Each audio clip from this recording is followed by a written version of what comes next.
আসসালামু আলাইকুম সবাই, কেমন আছেন আপনারা? আলহামদুলিল্লাহ আমি অনেক ভালো আছি। আজকে আবার হাজির হলাম আজকে দুপুরের খাবার নিয়ে।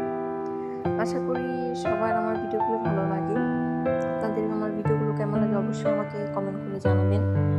আর আমার কোনো ভুল পেলে অবশ্যই সেটাও আমাকে কমেন্ট করে জানাবেন, যাতে আমি আমার ভুলগুলো সংশোধন করতে পারি। তো আজকে আমার খাবার মেনু ছিল ছোটো মাছের চচ্চড়ি। ছোটো মাছটা সবারই মোটামুটি পছন্দের, আমাদের দেশি ছোটো মাছগুলো কিন্তু খেতে আরও ভালো লাগে। এরপর আমার দ্বিতীয় ছিল শিং মাছ দিয়ে আলু ভুনা।